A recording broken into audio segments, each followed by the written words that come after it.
Hello friends, आपका स्वागत है आपके यूट्यूब चैनल अकाउंट्स फोबिया में। आज हम स्टडी कर रहे हैं change in profit sharing ratio के एक important topic revaluation of assets and reassessment of liabilities के बारे में। तो जैसा कि हमने प्रीवियस वीडियो में देखा, जब पार्टनर चाहते हैं कि वो रिवाइज वैल्यू यानी कि जो इंक्रीज या डिक्रीज वैल्यू होकर आ रही है एसेट्स या लायबिलिटी की, वो अपनी बुक्स में शो कराएं। तो उनके लिए सबसे पहले वो जो एसेट्स या लायबिलिटी की वैल्यू इंक्रीज या डिक्रीज हुई है, ठीक है, तो इंक्रीज या डिक्रीज करने के लिए जर्नल एंट्री या फिर रिवैल्यूएशन अकाउंट को प्रिपेयर करना होता है और फिर बैलेंस शीट में वो उस बढ़ी हुई वैल्यू को या जो डिक्रीज हुई है उस कम वैल्यू को दिखाते हैं।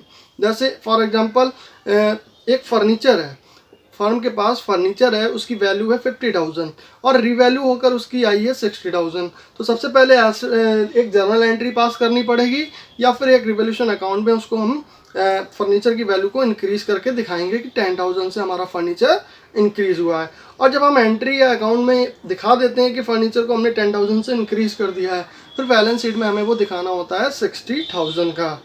लेकिन अगर क्वेश्चन में लिखा हो when revise value of assets and liabilities not to be recorded, जब कभी भी एसेट्स और लायबिलिटी की रिवाइज वैल्यू शो नहीं करनी है, क्वेश्चन में लिखा है कि रिवाइज वैल्यू शो नहीं करनी है या फिर एग्जिस्टिंग वैल्यू को ही रखना है सेम, तो ऐसे केस में अगर आप एंट्री बना देते हैं या फिर रिवैल्यूएशन अकाउंट बना देते हैं तो आपका क्वेश्चन गलत हो जाएगा।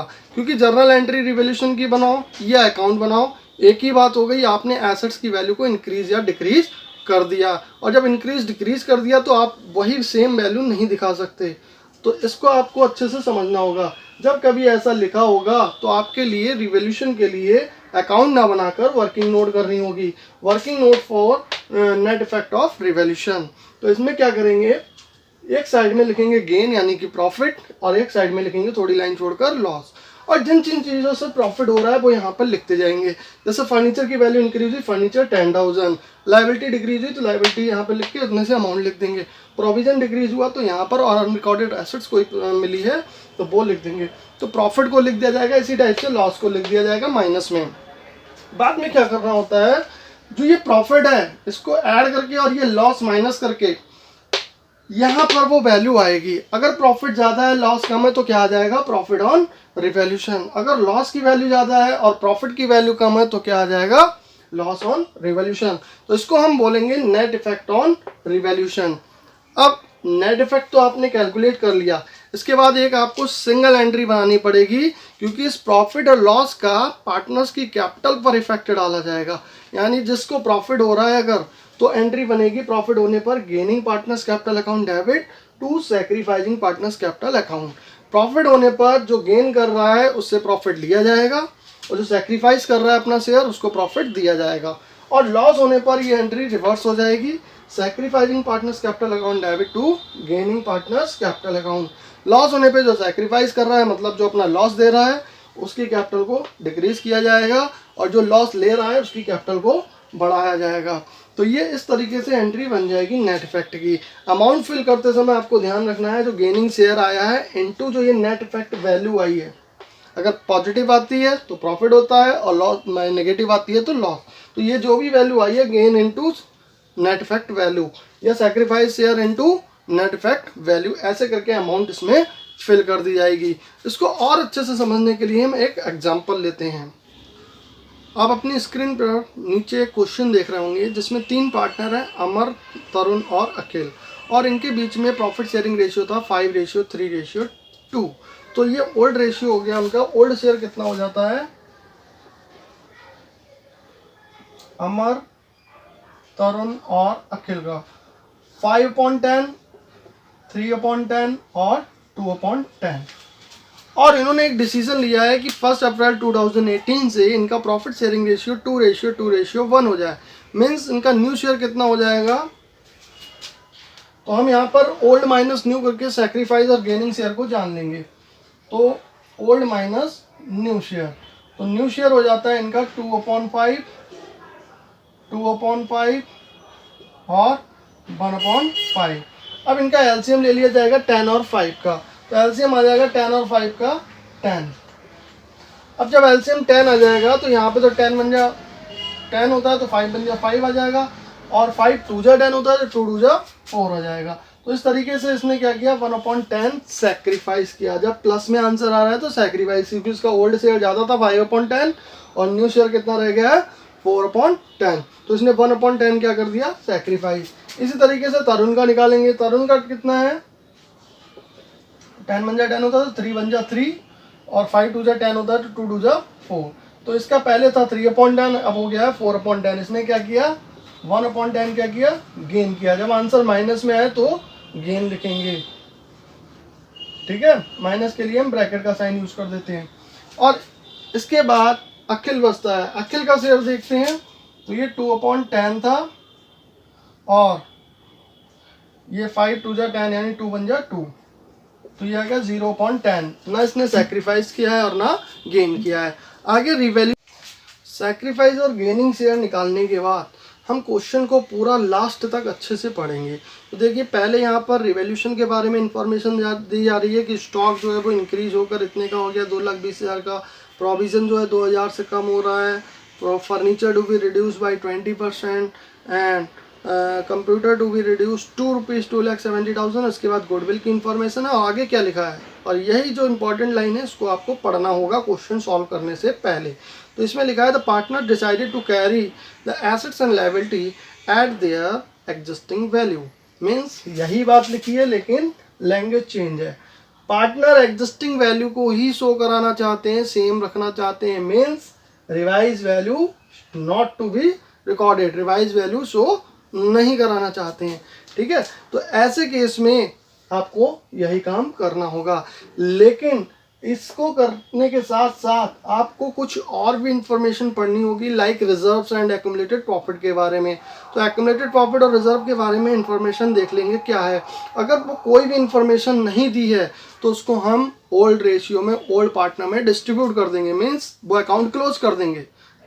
मैंने पिछली वीडियो में बताया है आपको, ये लायबिलिटी वाली साइड होते हैं, इनके क्रेडिट बैलेंस होते हैं, तो इनसे कैपिटल क्रेडिट हो जाती है और इनको रिटर्न ऑफ करने के लिए डेबिट कर दिया जाता है। तो लायबिलिटी में जो चीज़ें लिखी होती हैं जैसे general reserve, profit and loss, उसके लिए एंट्री बन जाएगी general reserve and profit and loss debit to partners capital account. और एसेट्स में जो होता है वो लॉस होता है तो उससे कैपिटल डेबिट हो जाती है, पार्टनर्स कैपिटल डेबिट टू पुरानी गुडविल या फिर टू एडवर्टीजमेंट सस्पेंस या to profit and loss account, ठीक है।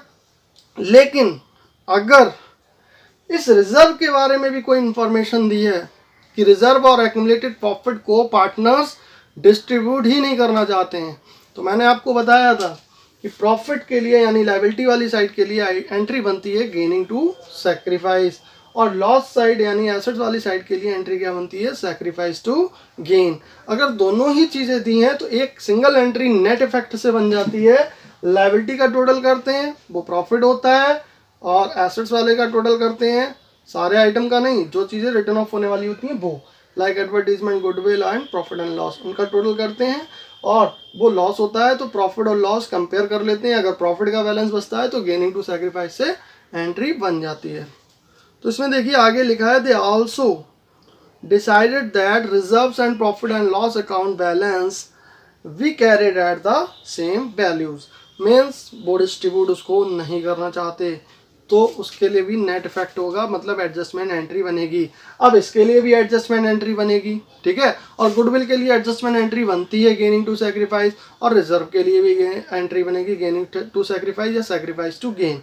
तो इन तीनों की अलग अलग एंट्री ना करके हम क्या कर लेते हैं, एक सिंगल एंट्री बना लेते हैं। अब वो सिंगल एंट्री कैसे बनानी है, तो देखिए हम क्वेश्चन को सॉल्व करते हैं। पहले सबसे पहले नेट इफेक्ट निकाल देते हैं रिवॉल्यूशन के लिए। तो क्या होगा, एक साइड में लिखना है आपको गेन और थोड़ी जगह छोड़कर लिखना है लॉस। गेन किससे हो रहा है, एसेट्स की वैल्यू इंक्रीज और लायबिलिटी की वैल्यू डिक्रीज होने पर, ठीक है। तो पहले देखिए लिखा है stock to be increase to ₹2,20,000। Stock बढ़कर 2,20,000 का हो गया, जबकि स्टॉक कितने का था पहले, 2 लाख का। तो स्टॉक से 20,000 प्रॉफिट हो गया, स्टॉक इंक्रीज हो गया, 20,000 का क्या हो गया प्रॉफिट, ठीक है। इसके बाद लिखा है provision is to be reduce by 2,000। तो प्रोविजन जो है वो लायबिलिटी है और लॉस है एक तरीके से, तो वो रिड्यूस हो रहा है, लॉस कम हो रहा है, मतलब प्रॉफिट हो रहा है। तो प्रोविजन 2,000 का ये प्रॉफिट हो जाता है आपको, ठीक है। इसके बाद लिखा है furniture to be reduce by 20%। Furniture एक एसेट्स है, एसेट्स की वैल्यू कम हो रही है, मीन्स लॉस हो रहा है 20%। तो 50,000 का 20% 10,000, फर्नीचर, इसको माइनस में लिखेंगे 10,000। माइनस के लिए ब्रैकेट लगाया जाएगा, माइनस को ब्रैकेट रिप्रेजेंट करेगा। ठीक है, आगे लिखा है computer to be reduce to rupees 2,70,000। Computer reduce होकर यानी कंप्यूटर की वैल्यू कम होकर कितनी होगी 2,70,000। तो पहले इसकी वैल्यू दी हुई है 3 लाख, तो यहाँ पर कंप्यूटर का भी लॉस हो रहा है एक तरीके से, इसकी वैल्यू कम हो रही है 30,000। तो यहाँ पर देखेंगे हम नेट इफेक्ट निकलेगा, टोटल लॉस और टोटल प्रॉफिट में कंपेयर किया जाएगा। लॉस कितना आया है 30 और 10 40, और प्रॉफिट कितना आया है 20 और 2 22। तो क्या ज़्यादा है लॉस, तो लॉस का ही बैलेंस निकलेगा। 40 में से प्रॉफिट 22 कम हो जाएगा तो 18,000 का लॉस बचेगा, तो उसको हम माइनस में लिखेंगे 18,000। यहाँ लिख देंगे नेट इफेक्ट ऑफ रीवैल्यूएशन। ठीक है, और ब्रैकेट में लिख दिया लॉस। अब यहाँ पर एक बात ध्यान दीजिए, एक ये लॉस आया है, इसकी एंट्री बननी है सैक्रिफाइस टू गेन से। ठीक, और आगे गुडविल भी दी हुई है क्वेश्चन में, उसकी एंट्री बननी है गेनिंग टू सैक्रिफाइस से। और रिजर्व एंड एक्यूमुलेटेड प्रॉफिट को भी रिटर्न ऑफ नहीं करना है, तो उसकी भी एंट्री बनेगी गेनिंग टू सैक्रिफाइस से। तो ये तीन अलग एंट्री ना बनाकर इसी एक में सारा एडजस्टमेंट कर लेते हैं। तो हमें सबसे पहले प्रॉफिट या लॉस निकालना है, फिर उसमें ऐड करना है।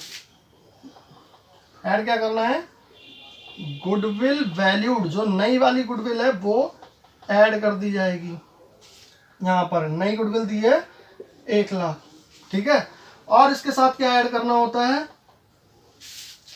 इसके साथ ऐड करना होता है अगर पार्टनर रिजर्व और एक्यूमुलेटेड प्रॉफिट को, लॉस की बात नहीं कर रहा हूँ, रिजर्व्स एंड एक्यूमुलेटेड प्रॉफिट यानी profit and loss credit balance को डिस्ट्रीब्यूट नहीं या रिटर्न ऑफ नहीं करना चाहते हैं, तो वो इसमें ऐड हो जाते हैं। क्या लिखेंगे, reserves and profit and loss account balance, ये ऐड हो जाएंगे। लेकिन इसी तरीके से अगर एक्यूमुलेटेड लॉस भी दिया है, मीन्स पुरानी गुडविल क्या दिया है, लेस करेंगे वो पुरानी गुडविल या एडवर्टीजमेंट सस्पेंस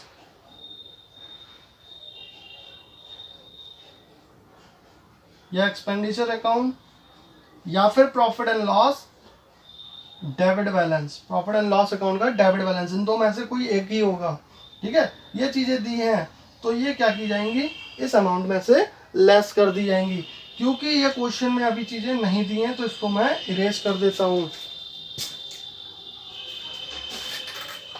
ठीक है, और इसमें फिर हमारा जो वैल्यू आएगी वो आ जाएगा नेट इफेक्ट। अब वो नेट इफेक्ट अगर पॉजिटिव आता है, ज़्यादातर हर क्वेश्चन में पॉजिटिव ही आएगा, तो एक सिंगल एंट्री आपको गेनिंग टू सैक्रिफाइस से बना देनी है।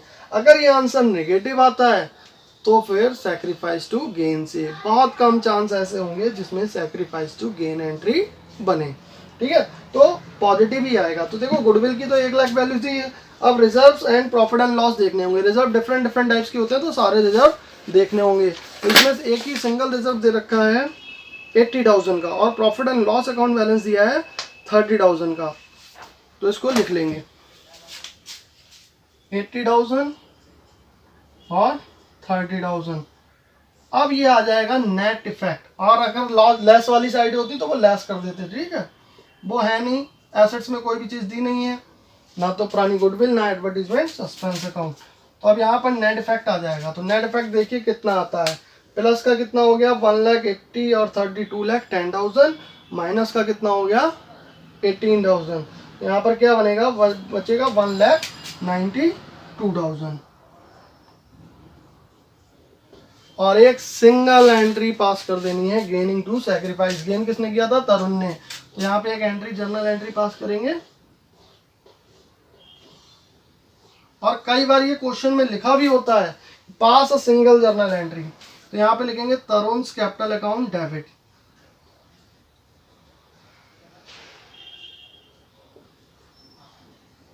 टू सैक्रिफाइस किसने किया था, अमर ने, तो टू अमर्स कैपिटल अकाउंट।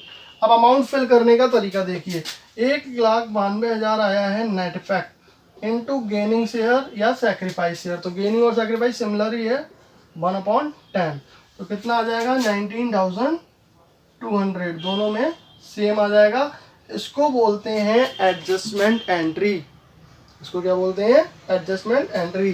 तो क्लियर लिखा होगा, पास अ सिंगल एडजस्टमेंट एंट्री।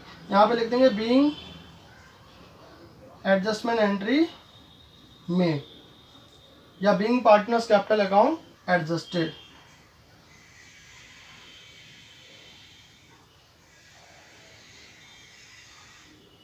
ठीक है।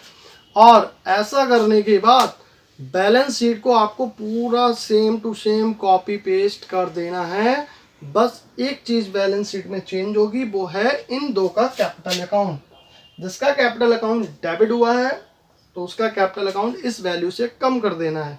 जैसे तरुण का कैपिटल अकाउंट यहाँ पर शो करा रहा है 1,80,000। तो अब जब बैलेंस शीट दोबारा से बनाएंगे रिवाइज्ड बैलेंस शीट, तो इसमें 1,80,000 माइनस 19,200 मीन्स 1,60,800 वैल्यू शो कराई जाएगी। और जिसका कैपिटल अकाउंट क्रेडिट हुआ है मीन्स बढ़ गया है, तो उसमें ये वैल्यू ऐड कर दी जाएगी। जैसे कि यह है अमर की, तो अमर की है 3 लाख, तो 3,19,200 वैल्यू दिखाएंगे। और ऐसा करने पर पुरानी balance sheet same copy paste होने पर वही टोटल आ जाएगा जो पहले था। ठीक है। इसके 3 केस हो सकते हैं। अलग अलग केस में मैं एक क्वेश्चन नेक्स्ट वीडियो में आपको सॉल्व कराऊंगा। क्वेश्चन एक ही होगा और करने के तरीके 3 या 4 अलग अलग होंगे।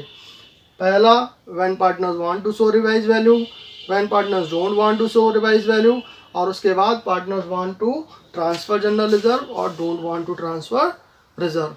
इस तरीके से मैं अलग अलग क्वेश्चन कराऊंगा। तो ये क्वेश्चन देखिए आपका सॉल्व हो चुका है। बैलेंस शीट को सेम कॉपी पेस्ट कर देना है, बस डेट 1 अप्रैल 2018 जो भी है वो लिख देनी है।